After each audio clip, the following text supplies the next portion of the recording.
Hello everyone. तो आज हम एक नया चैप्टर स्टार्ट कर रहे हैं, लीनियर प्रोग्रामिंग प्रॉब्लम।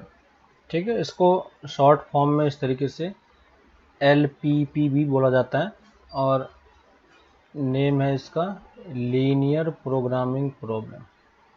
ठीक है, तो एक चीज़ तो आपको नेम से ही समझ में आ रहा होगा कि हमारे पास जो इक्वेशन होगा वो क्या होगा, लीनियर होगा, है ना। तो लीनियर वाले पार्ट को ही हमें सॉल्व करना है। ठीक है, प्रोग्रामिंग वर्ड इसलिए यूज किया गया कि हमें एक ऐसा मेथड डेवलप करने की ज़रूरत है जिसके थ्रू हम इस इक्वेशन को सॉल्व कर सकें। ठीक है, और प्रॉब्लम इसलिए है क्योंकि इसमें आपको रियल लाइफ प्रॉब्लम डील करने के लिए मिलता है। ठीक है, तो मैं पहले एक इसका लीनियर प्रोग्रामिंग का डेफिनेशन में लिख देता हूँ कि इस डेफिनेशन में मुझे करना क्या क्या होगा। ठीक है, उसके बाद मैं आपको एक एग्जाम्पल के थ्रू इस पूरे चीज को समझाता हूं कि कैसे ये क्या होता है। ठीक है, मैक्सिमम चीजें ये थ्योरेटिकल है, डेफिनेशन वगैरह थ्योरेटिकल है, क्वेश्चंस वगैरह में थ्योरेटिकल पार्ट नहीं आता है ना, तो उस वाले पार्ट में हम लोग इसको देखेंगे। ठीक है, तो लिख लो linear programming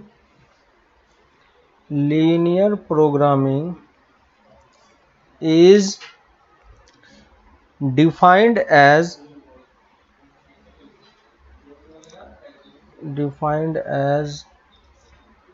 that branch of the mathematics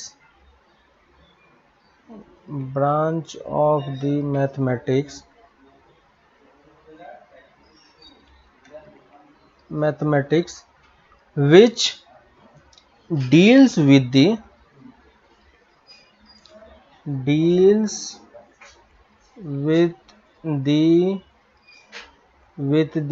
optimization of linear function,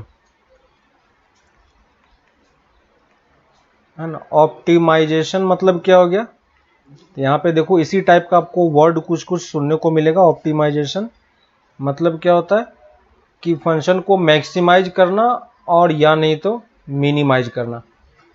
ठीक है, तो मैक्सिमाइजेशन और मिनिमाइजेशन जो होता है उसी को हम क्या बोलते हैं, ऑप्टिमाइजेशन। ठीक है, तो इसी चीज को अगर आप थोड़ा सा और सही तरीके से लिख लो तो ये क्या हो जाएगा, मैक्सिमाइजेशन कर लो, मैक्सिमाइजेशन, और इसी को हम मिनिमाइजेशन भी कर सकते हैं। ठीक है, तो डिपेंड करता है कि क्वेश्चन में हमें क्या करना है, उसके अकॉर्डिंग हम उसको मैक्सिमाइज करेंगे या मिनिमाइज करेंगे, लेकिन वो कहलाएगा क्या चीज, ऑप्टिमाइजेशन ही। ठीक है, हमें किसी चीज को ऑप्टिमाइज करना है, और हमें किसको ऑप्टिमाइज करना है, optimize of a linear function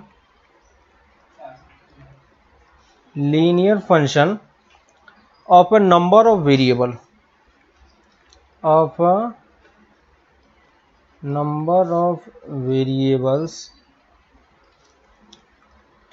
of variables subject to a number of condition,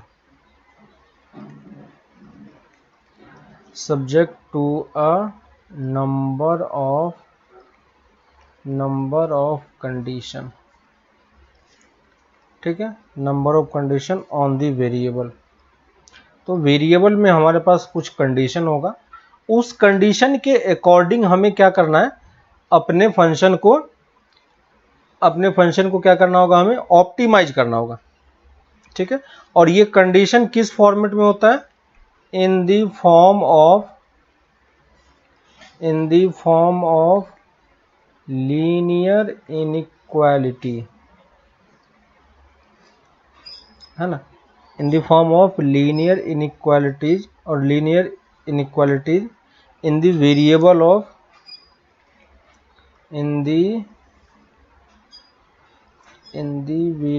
of optimisation function. तो ऑप्टिमाइजेशन फंक्शन आपका जिस वेरिएबल में टर्म होगा उसी वेरिएबल में ये क्वेश्चन होगा। ठीक है, तो इसमें देखो कुछ दो तीन टर्म है जिसको मैं अंडरलाइन कर रहा हूँ, उसको आप समझना। ठीक है, बस ये सिंपल सा डेफिनेशन है। लीनियर प्रोग्रामिंग क्या होता है, एक ब्रांच होता है। ठीक है, तो लीनियर प्रोग्रामिंग मैथमेटिक्स का एक ब्रांच है। जब आप ग्रेजुएशन में जाओगे, ठीक है, तो वहां पे आपको लीनियर प्रोग्रामिंग प्रॉब्लम फिर से पढ़ाया जाएगा, है ना, क्योंकि ये मैथ्स का एक ब्रांच है। ठीक है, उसके अलावा ये क्या डील करता है, ये बेसिकली डील करता है आपको ऑप्टिमाइजेशन प्रॉब्लम को।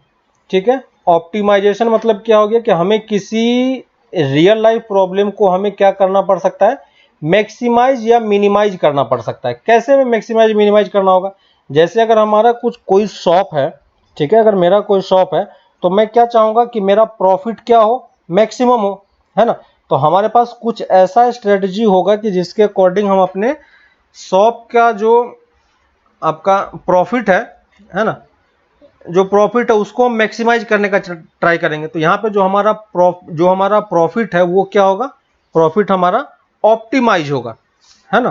प्रॉफिट हमारा क्या होगा, ऑप्टिमाइज होगा, हमारा प्रॉफिट क्या होगा, यहाँ पे ऑप्टिमाइज हो जाएगा। ठीक है, तो हमें यहाँ पे प्रॉफिट के टर्म्स में सोचना है। अगर हम लॉस के टर्म में सोचे तो हमें लॉस को क्या करना पड़ सकता है, लॉस को ऑब्वियसली हमें मिनिमाइज करना पड़ेगा, है ना। तो हम ऐसा कुछ स्ट्रेटेजी डेवलप करेंगे कि हमें इस तरीके से ऑप्टिमाइजेशन करना पड़े। आपको किस चीज पे ऑप्टिमाइज करना है वो चीज हमें सोचना है ना। अगर आपको प्रॉफिट को देखना है तो हमें प्रॉफिट को मैक्सिमाइज करना होगा, लॉस को देखना है तो लॉस को हमें मिनिमाइज करना होगा, है ना। तो इसी को हम ऑप्टिमाइजेशन कह रहे हैं। क्लियर है।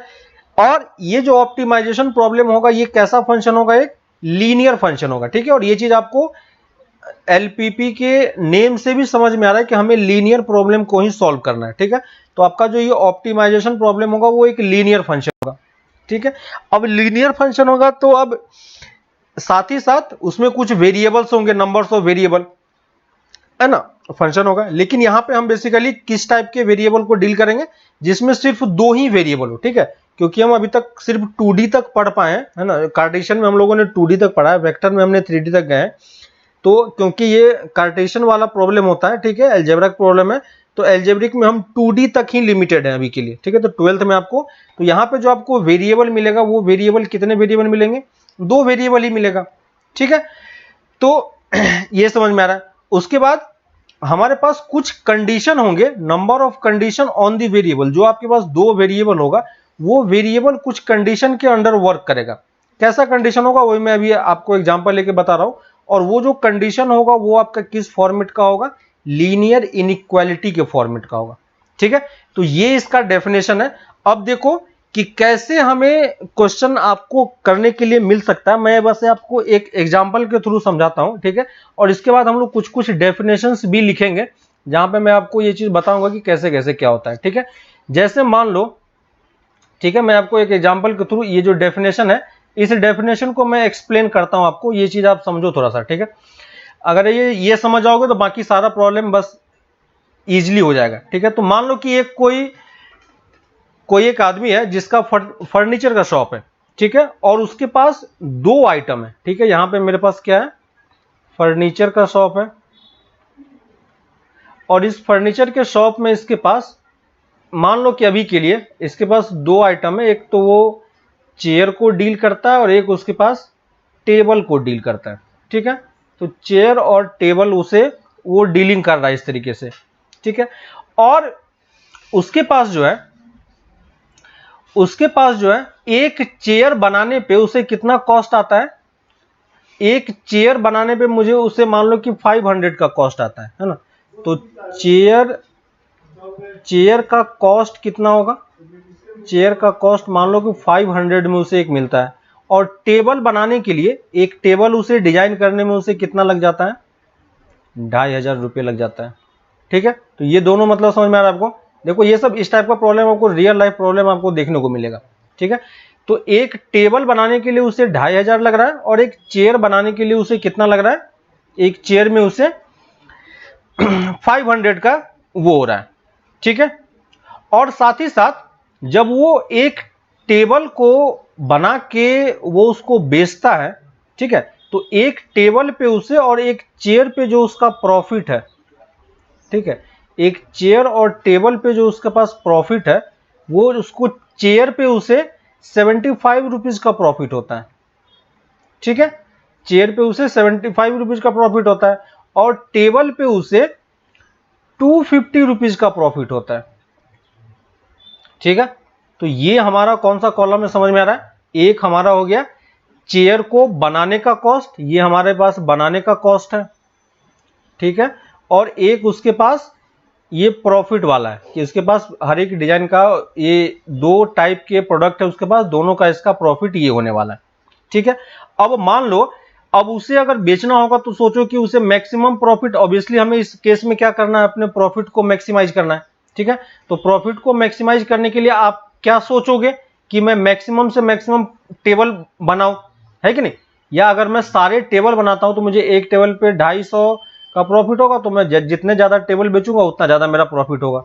ठीक है, अब इसी चीज को सोचो कि रियल लाइफ में क्या कोई ऐसा पॉसिबल है कि वो सिर्फ किसी के पास तो अनलिमिटेड अमाउंट ऑफ मनी है नहीं, है ना? तो मनी क्या है, एक लिमिटेड अमाउंट में उसे इन्वेस्ट करना होगा। ठीक है, तो यहां पे मैं एक कंडीशन लगा रहा हूं, एक कंडीशन मैं आपको यहां पे लिख रहा हूं कि उसके पास जो टोटल इन्वेस्टमेंट है ना, और टोटल जो वो इन्वेस्ट कर सकता है वो मैक्सिमम कितना इन्वेस्ट कर सकता है, मैक्सिमम इन्वेस्ट वो मान लो 50,000 ही कर सकता है। ठीक है, तो अब ये सोचो कि क्या वो 50,000 अगर करेगा तो क्या करना होगा, क्या वो बहुत सारे टेबल बना पाएगा? नहीं बना पाएगा। ठीक है, तो उसे मैक्सिमम 50,000 इन्वेस्ट करना है। इन्वेस्ट करने का मतलब क्या होगा कि वो टेबल चेयर बनाने के लिए करेगा। ठीक है ना, वो बनाने के लिए ये इसको यूज करेगा और उसके बाद उसको बेच के वो प्रॉफिट कमाएगा। क्लियर है, ये चीज हो गया। साथ ही साथ इसके पास एक और कंडीशन है कि उसके पास जो स्टोरेज है, ठीक है, इसके पास जो स्टोरेज है कहीं ना कहीं वो बना के चीजों को स्टोर तो करेगा, है ना? तो स्टोर करने के लिए उसके पास 60 आइटम्स ही वो रख सकता है। ठीक है, 60 आइटम मतलब क्या हो गया, या 60 पीसेस। 60 पीसेस मतलब या तो वो 60 पीसेस चेयर का रख सकता है या 60 पीसेस वो टेबल का रख सकता है। ठीक है, तो उसके पास ये स्टोरेज पे कंडीशन है। तो देखो अब आपको प्रॉब्लम समझ में आ रहा है क्या, कि ये देखो इसे अपने प्रॉफिट को मैक्सिमाइज तो करना है। ठीक है, मैक्सिमाइज तो करना है, लेकिन उसके पास देखो ये कंडीशन है, ये इसके पास 2 कंडीशन है। क्लियर है, तो यही चीज मैंने आपको ऊपर में बताया था कि इस टाइप से कंडीशन है।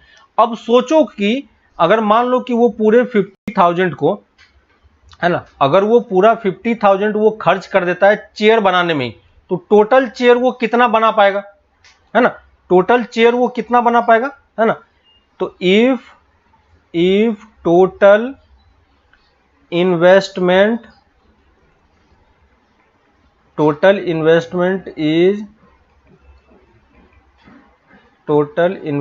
इज यूज्ड, ठीक है, तो अगर वो टोटल इन्वेस्टमेंट यूज कर देता है तो नंबर ऑफ पीसेस कितना होगा, किसका पीसेस, चेयर का पीसेस।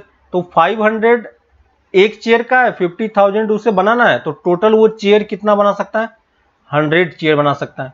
ठीक है, और अगर वो टेबल मान लो सिर्फ टेबल बनाना चाह रहा है तो वो टेबल इससे कितना बना पाएगा, देखो अगर वो कंप्लीटली सारे अमाउंट को अगर वो यूज कर लेता है तो टोटल वो टेबल कितना बना पाएगा, टोटल वो 20 टेबल्स ही बना पाएगा, है ना?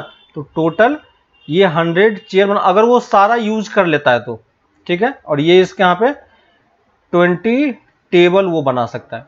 लेकिन ये बताओ कि क्या वो 100 चेयर बना पाएगा? 100 चेयर वो नहीं बना पाएगा। क्यों नहीं बना पाएगा? क्योंकि उसके पास जो स्टोरेज है वो 60 पीसेस का ही है ना? तो अगर वो 100 चेयर बना भी लेता है लेकिन वो कितना बेच पाएगा, सिर्फ 60 पीसेस ही बेच पाएगा, क्योंकि उसके पास स्टोरेज का इतना ही है ना? लेकिन वो 20 टेबल बना सकता है। ठीक है, तो अब आपको अगर समझ में आ रहा होगा कि अगर वो क्या करें, है ना, तो यहां पे अब देखो अब मैक्सिमम वो कितना यूज कर सकता है ना? तो अगर मैं मैक्सिमम पीसेस की बात करूं तो मैक्सिमम पीसेस अगर वो, या अगर मान लो कि उसने क्या किया, अगर आपको ये समझ में आ रहा है कि अगर उसके पास टोटल जो है 50,000 का अमाउंट है, ठीक है, और इस 50,000 के अमाउंट में वो क्या करना चाह रहा है, वो चाह रहा है कि मान लो कि मैं पूरा टेबल ही बना देता हूं, ठीक है, क्योंकि टेबल बनाएगा तो उसे प्रॉफिट ज्यादा होगा, है ना?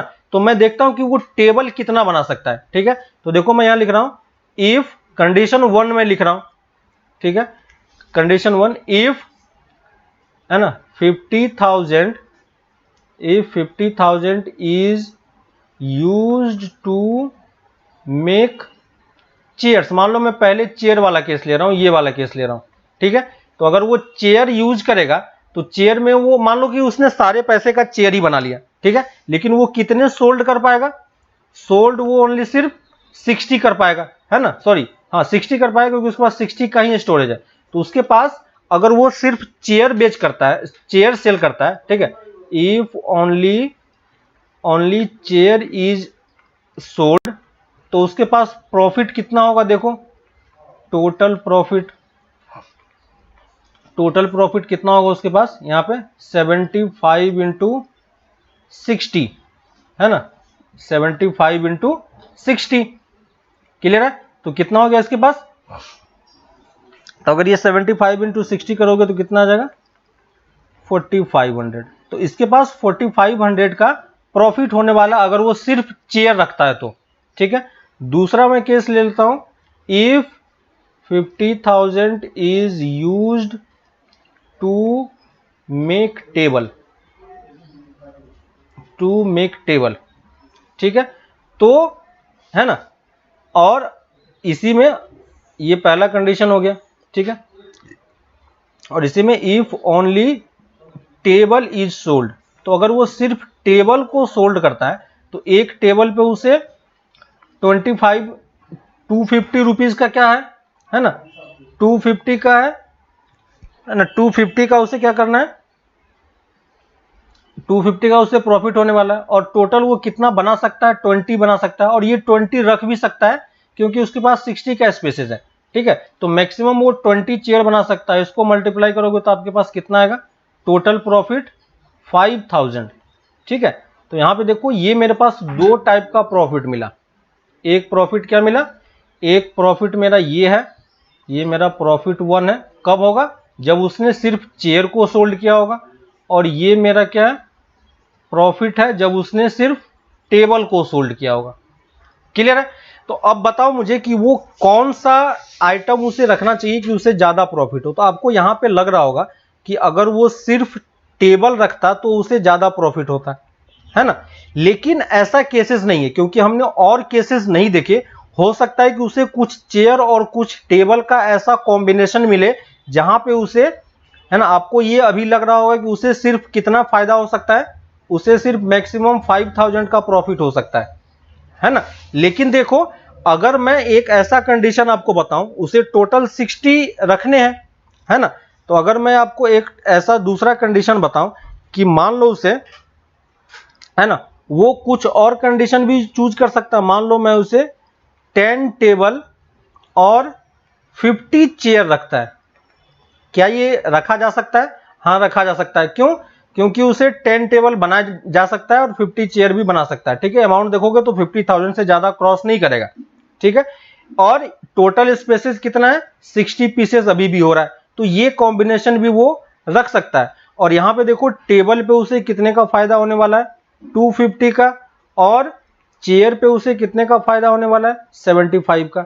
इसको जब आप मल्टीप्लाई करके ऐड करोगे तो देखो उसके पास कितना आ रहा है, 6250 रुपीज आ रहा है। यानी उसे टोटल प्रॉफिट कितना हो सकता है, टोटल प्रॉफिट उसे 6250 रुपीज भी उसे मिल सकता है ना। तो ये चीज आपको सोचना है कि आपने तो पहले सोच लिया कि मुझे टेबल रखना है, ठीक है, तो टेबल से मुझे इतना प्रॉफिट हो रहा है, लेकिन हमने दूसरा कॉम्बिनेशन ट्राई नहीं किया, ठीक है। कुछ ऐसा पॉसिबिलिटी भी हो सकता है। तो अब हमें देखना है कि क्या हम कुछ ऐसा चीजें बना सकते हैं क्या जिससे कि हमारा टोटल 50,000 भी यूज हो जाए, टोटल 60 का स्पेसेस भी यूज हो जाए और 625 से ज्यादा प्रॉफिट भी हो जाए, है ना। तो हमें ये चीज आपको एक्चुअली में कैलकुलेट करके देखना होगा, ठीक है। आप डायरेक्टली इस तरीके से अगर आप करोगे, अगर मान लो कि आपने ये सोच लिया कि मैं सिर्फ टेबल रखूंगा, ठीक ना, तो अगर कोई टेबल रखता तो उसे 5000 का फायदा तो होता, लेकिन मैक्सिमम नहीं होता क्योंकि मैक्सिमम उसको यहां पे मिल रहा है ना। तो उसे ये कॉम्बिनेशन पता होना चाहिए था जिसके थ्रू वो चीज ये समझ सकता है ना। तो हमारा काम इस चैप्टर में यही है कि हम एक ऐसा मेथड डेवलप कर सके जहां पे वो ये चीज फाइंड कर सके, है ना। उसे ये समझ में आना चाहिए कि मुझे 10 टेबल और 50 चेयर का कॉम्बिनेशन अगर हम रखेंगे तो हमें मैक्सिमम प्रॉफिट हो जाएगा, है ना। तो यही चीज मेरा क्या कहलाता है, ऑप्टिमाइजेशन, है ना। तो मैंने क्या किया, ऑप्टिमाइज किया, और ऑप्टिमाइज किसके लिए होगा, 10 टेबल और 50 चेयर के लिए, क्लियर है। तो इसी चीज को हमें समझना है कि ऐसा कौन सा मेथड है जिसके थ्रू हम ये इस तरीके का चीजें डेवलप कर सकते हैं और बता सकते हैं, है ना, इस तरीके से आप ये चीज बता पाओगे कि क्या ये पॉसिबिलिटी है या नहीं, जहां पे हम इस तरीके का कंडीशन निकाल सकते हैं। ठीक है, तो उस चीज को स्टार्ट करने से पहले हम कुछ डेफिनेशंस लिख लेते हैं। ठीक है, क्योंकि हम उस डेफिनेशंस को यूज करने वाले हैं, तो उस डेफिनेशंस के थ्रू हम अपने क्वेश्चन को सॉल्व करेंगे। ठीक है, तो वो डेफिनेशन क्या क्या यूज होता है मैं उस चीज को यहां पे लिख देता हूं। ठीक है, तो पहले कुछ डेफिनेशन है, इस डेफिनेशन को हम समझ लेते हैं, फिर हम इसी क्वेश्चन को फिर से सॉल्व करने का ट्राई करेंगे। ठीक है, तो फर्स्ट डेफिनेशन है इसमें हमारे पास, जो पहला डेफिनेशन है वो है ऑब्जेक्टिव फंक्शन। क्या है? Objective function. ठीक है, ऑब्जेक्टिव फंक्शन। तो ऑब्जेक्टिव फंक्शन क्या होगा उस चीज को समझते हैं पहले, है ना। तो ऑब्जेक्टिव फंक्शन क्या है, देखो ऑब्जेक्टिव फंक्शन क्या होता है कि जैसे हमें जिस चीज को, है ना, लिख लो डेफिनेशन लिख लो, a function of certain variable, a function of, फिर इसको एग्जांपल में मैं समझाऊंगा कि ऑब्जेक्टिव फंक्शन क्या है। अ function of certain variable, a function of certain variables, function of certain variables which is to be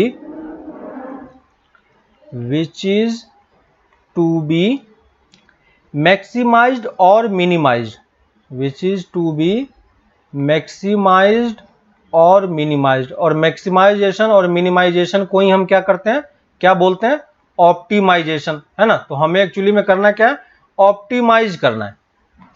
समझ में आ रहा है, which is to be maximise और minimise subjected to a given condition, है ना, subjected to a given condition,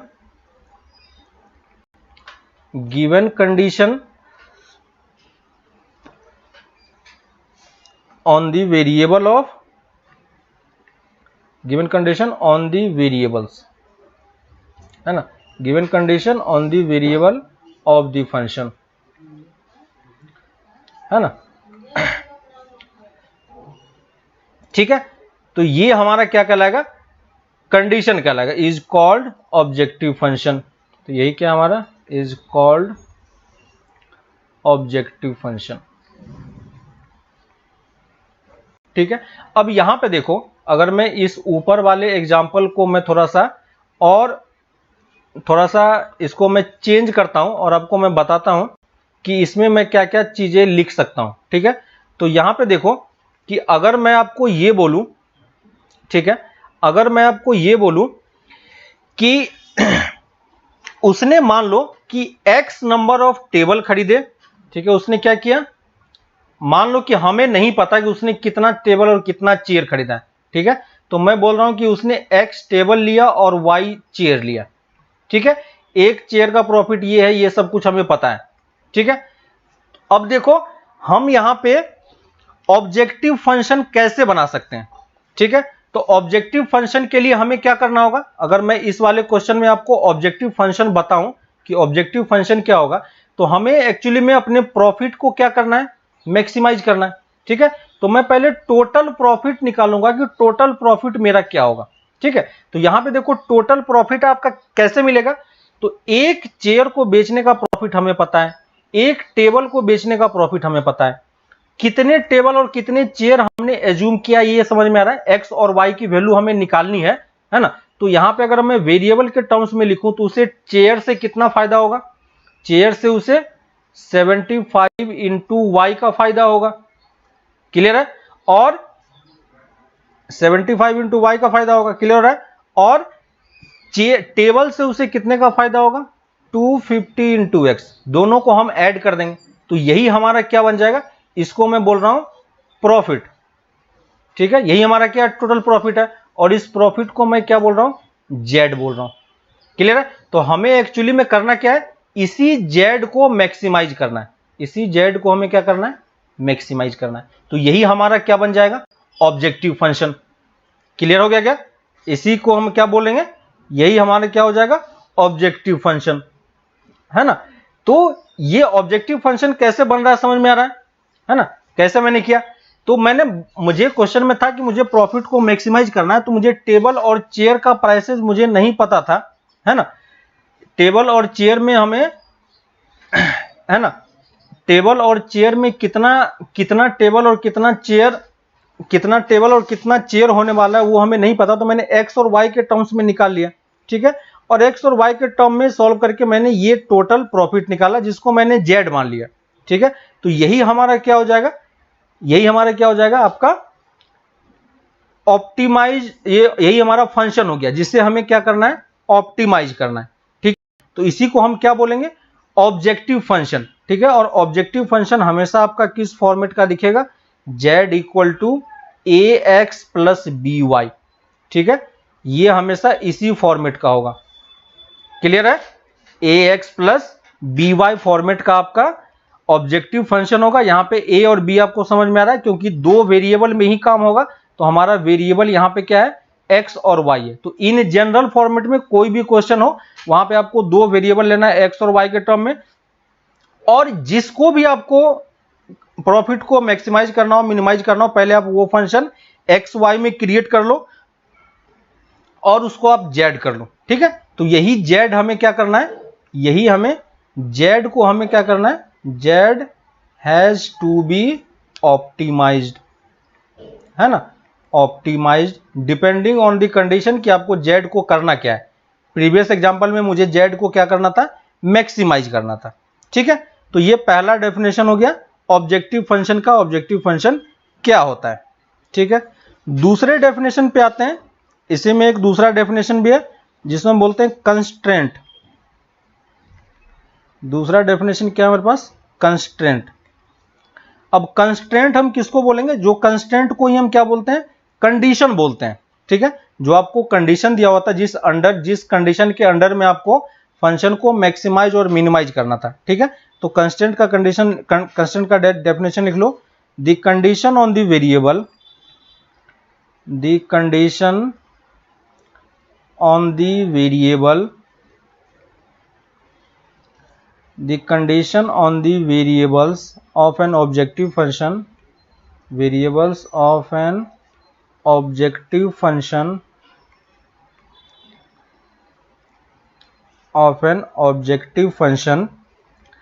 are called constraint of the problem, are called constraint of the problem, ठीक है। मतलब समझ में आया कि जो आपका कंडीशन होगा, ठीक है। अब कंडीशन कैसे निकालेंगे, जैसे ऊपर वाले क्वेश्चन पे फिर से मैं आता हूं। यहां पे मेरे पास दो कंडीशन मैंने आपको बताई थी। ये दो कंडीशन था कि वो मैक्सिमम क्या कर सकता है, मैक्सिमम वो 50,000 से ज्यादा खर्च नहीं कर सकता, है ना। और टोटल नंबर ऑफ स्पेसेस उसके पास कितने हैं, 60 पीसेस का है। तो टोटल टेबल और चेयर वो कितना बना रहा है, 60 बना रहा है। तो यहां पे मैं क्या ये लिख सकता हूं, क्या x plus y less than equal to 60 लिखा जा सकता है क्या, x plus y less than equal to 60, यानी x और y का कोई भी कॉम्बिनेशन हो वो मैक्सिमम 60 तक जा सकता है, उससे ज्यादा नहीं जा सकता है, ठीक है। और दूसरा कंडीशन कि वो जितने टेबल और चेयर बना रहा है वो जो 50,000 से भी ज्यादा नहीं होना चाहिए। तो दूसरा कंडीशन में क्या लिखूंगा, चेयर पे उसे कितना खर्च होने वाला है, 500 इंटू वाई, ठीक है। और टेबल पे उसे कितना खर्च होगा, 250 इंटू एक्स। और ये टोटल अमाउंट क्या होना चाहिए, 50,000 से ज्यादा नहीं होना चाहिए, तो less than equal to 50। Clear है। तो यही दोनों हमारा क्या है, कंडीशन है, और इसी को हम क्या बोलते हैं, कंस्ट्रेंट बोलते हैं, ठीक है। और कंस्ट्रेंट आपका हमेशा किस फॉर्मेट का दिखाई पड़ेगा, है ना। कंस्ट्रेंट आपका किस फॉर्मेट में होगा, इन टर्म्स ऑफ इनइक्वालिटी, ठीक है। तो इसी में एक पॉइंट और लिख लो, second point, constraint are in terms of inequality। तो ये हमारा किस फॉर्मेट में होगा, इनइक्वालिटी के फॉर्मेट में होगा, ठीक है। और कंस्ट्रेंट आपका कितने भी कंस्ट्रेंट हो सकते हैं, ठीक है, कोई इसमें फर्क नहीं पड़ता है ना। यहां पे कंस्ट्रेंट में इस तरीके से लिख रहा हूं, ax plus b y less than equal to c, ठीक है। a1 b1 ले लेता हूं, c1। इसी टाइप से दूसरा कंस्टेंट हो सकता है a2 b2 less than equal to c2, ठीक है। कैसा भी कंडीशन हो सकता है, है ना। ग्रेटर देन का भी कंडीशन हो सकता है, ऐसा नहीं कि सिर्फ लेस देन का ही कंडीशन हो।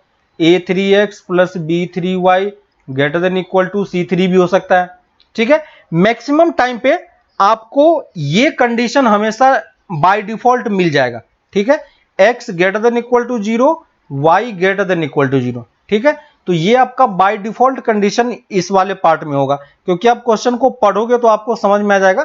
और अभी के लिए जो आपके 12th में क्वेश्चन दिया हुआ है वो हमारे पास हमेशा हमें इसी टाइप के क्वेश्चन को सॉल्व करना पड़ेगा, x ग्रेटर देन 0 और y ग्रेटर देन 0 के लिए। क्योंकि यहां पे देखो जो ये वाला क्वेश्चन था, क्या मैंने x और y किसको एज्यूम किया है, x और y मेरा नंबर ऑफ टेयर और नंबर ऑफ टेबल और नंबर ऑफ चेयर्स है। तो क्या नंबर ऑफ टेबल और चेयर्स नेगेटिव में हो सकता है क्या? नहीं हो सकता है ना। तो बाय डिफॉल्ट x और y यहां पे कंडीशन आप क्या लिख पाओगे, ग्रेटर देन इक्वल टू 0 और y greater than equal to 0। तो ये मेरा सेकेंड पार्ट हो गया, सेकेंड डेफिनेशन हो गया जो हमें समझना है। ये आपका बाय डिफॉल्ट कंडीशन होगा। इसके अलावा आपके पास बहुत सारे कंडीशन हो सकते हैं, फर्क नहीं पड़ता, 3 हो 4 हो 5 हो, कितने भी कंडीशन हो सकते हैं, उससे भी कोई दिक्कत नहीं है, ठीक है। तो ऊपर वाले क्वेश्चन में मुझे 2 कंडीशन मिला है ना, तो 2 कंडीशन मैंने लिखा, ठीक है। थर्ड है हमारे पास फिजिबल रीजन, ठीक है, फिजिबल रीजन, ठीक है। तो ये लिख लो फिजिबल रीजन। फिजिबल रीजन हम किसको बोलेंगे, तो इसका डेफिनेशन लिख लो, the region which is common, the region which is common to all the constraint, common to all the constant, constant मतलब समझ में आ रहा है, इनइक्वालिटी, ठीक है। Common to all the constant of a linear programming problem, है ना, of the LPP is called feasible region, ठीक है। आपको याद होगा कि 11th में हमने लीनियर इनइक्वालिटी पढ़ा था, है ना। और लीनियर इनइक्वालिटी के टर्म्स में, है ना, आपको याद होगा कि देखो ये क्या है, ये सब इनइक्वालिटी ही है, ठीक है। तो इस इनइक्वालिटी को अगर आप सॉल्व करोगे, है ना, तो इस इनइक्वालिटी को अगर आप सॉल्व करोगे तो क्या हो सकता है, इस टाइप से कुछ कंडीशन बन सकता है, ठीक है। x greater than equal to 0 है ना, ये वाला कंडीशन आपका बाय डिफॉल्ट कंडीशन होगा। इसका मतलब जो भी आपका रीजन बनेगा, है ना, और इस कंडीशन को अगर आप ग्राफ पे प्लॉट करोगे, तो ग्राफ पे प्लॉट करोगे तो हमेशा आपका रीजन क्या होगा, सिर्फ फर्स्ट क्वाड्रेंट में ही मिलेगा, ठीक है। तो देखो इस सारे का कॉमन पार्ट कौन सा होगा, है ना। तो अगर आप सॉल्व करोगे तो इस टाइप से कंडीशन आपको मिल सकता है ना। तो मान लिया कि अगर आप क्वेश्चन आपको दिखाऊंगा तो उसमें उस टाइम पे समझ में आएगा। अभी मान लो कि सबका कॉमन पार्ट ये है, ठीक है। तो ये जो रीजन है, इस रीजन को हम क्या बोलेंगे, फिजिबल रीजन, ठीक है। ये देखो ये मैंने मार्क किया है, यही हमारा क्या होगा, इसी टाइप से हमें मार्किंग भी करना है, ठीक है। तो ये हमारा क्या हो जाएगा, फिजिबल रीजन। या तो इस टाइप का हो सकता है या कुछ इस टाइप का हो सकता है, कोई फर्क नहीं पड़ता, है ना, या ऐसा कुछ होगा, ठीक है। तो देखो दोनों में डिफरेंस क्या है, एक मैं ये प्लॉट कर रहा हूं, ठीक है। तो ये दोनों क्या है, फिजिबल रीजन ही है ना। आपको पता है कि आपका जो कंडीशन होगा x greater than equal to 0 आपका बाय डिफॉल्ट कंडीशन होगा, तो हमेशा मुझे फर्स्ट क्वाड्रेंट में ही क्वेश्चन सॉल्व करने के लिए मिलेगा, ठीक है। तो अभी 12th में जब तक हम लोग पढ़ रहे हैं, है ना, हायर सेकेंडरी, इसमें आपको सिर्फ फर्स्ट रीजन में ही और फर्स्ट क्वाड्रेंट में ही आपको क्वेश्चन सॉल्व करने के लिए मिलेगा, ठीक है। तो इसी दोनों को हम क्या बोलते हैं, ये हमारा हो गया और ये हमारा हो गया, यही दोनों हमारा क्या कहलाता है, फिजिबल रीजन। यही हमारा क्या कहलाता है, फिजिबल रीजन, है ना। ये जो हमने ब्लैक लाइन से प्लॉट किया, ये क्या हमारा एक्चुअली में, ये जो है आपका कंस्ट्रेंट लाइन है ना, कंस्ट्रेंट लाइन है। ये सारा आपका कंस्ट्रेंट लाइन, जितने भी ब्लैक लाइंस आपको दिख रहे हैं, ये सब मैंने कंस्ट्रेंट लाइन प्लॉट किए हैं, ठीक है। और इन सब का कॉमन पार्ट मुझे ये और ये रीजन मिल रहा है, ठीक है। इस वाले में देखो ये चारों तरफ से क्लोज है ना, तो इसको हम क्या बोलते हैं, क्लोज्ड फिजिबल रीजन। इसको हम क्या बोलते हैं, closed feasible region, closed feasible region, है ना। और ये देखो तीन तरफ से क्लोज्ड है, एक तरफ से ओपन है, तो इसको हम क्या बोलेंगे, ओपन फिजिबल रीजन, ठीक है। तो ओपन रीजन भी बोलते हैं, ओपन फिजिबल रीजन भी बोलते हैं, ठीक है। तो आप ओपन और क्लोज्ड का मतलब समझ में आ गया और फिजिबल रीजन का मतलब समझ में आ गया। तो सारे कंस्टेंट को अगर आप प्लॉट करोगे, ठीक है, सारे कंस्टेंट को अगर आप प्लॉट करोगे तो वो कंस्टेंट कुछ ना कुछ रीजन आपको देगा, क्योंकि इनइक्वालिटी है, ठीक है। तो इसके अकॉर्डिंग हम कर सकते हैं, ठीक है। नेक्स्ट है फोर्थ डेफिनेशन है हमारे पास, ठीक है। फोर्थ डेफिनेशन अगर मैं लिखूं तो फोर्थ डेफिनेशन है हमारे पास फिजिबल सॉल्यूशन, ठीक है, फिजिबल सॉल्यूशन। तो नेक्स्ट है फिजिबल सॉल्यूशन, फिजिबल सॉल्यूशन, ठीक है। इसका डेफिनेशन देखते हैं क्या है। तो फिजिबल सॉल्यूशन हम किसको बोलते हैं, लिख लो, every point in the feasible region, in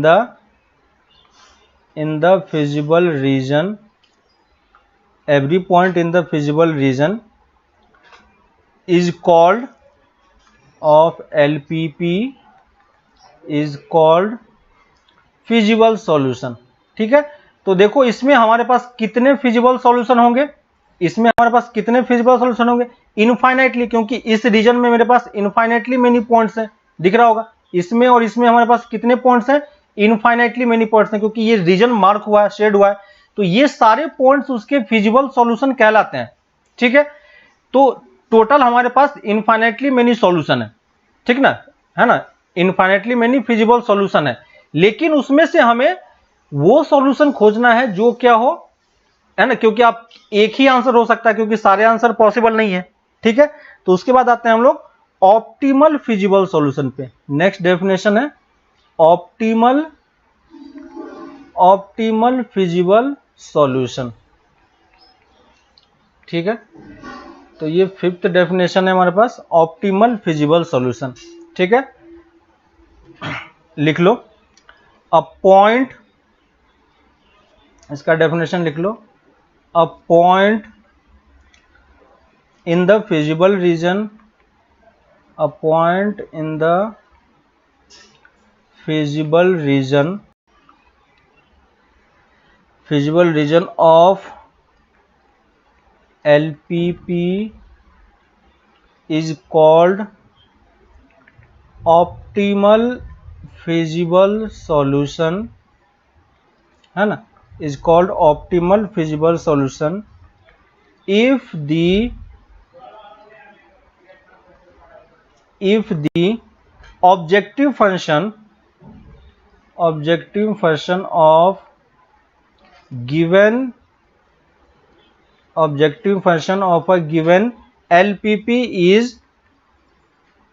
is maximized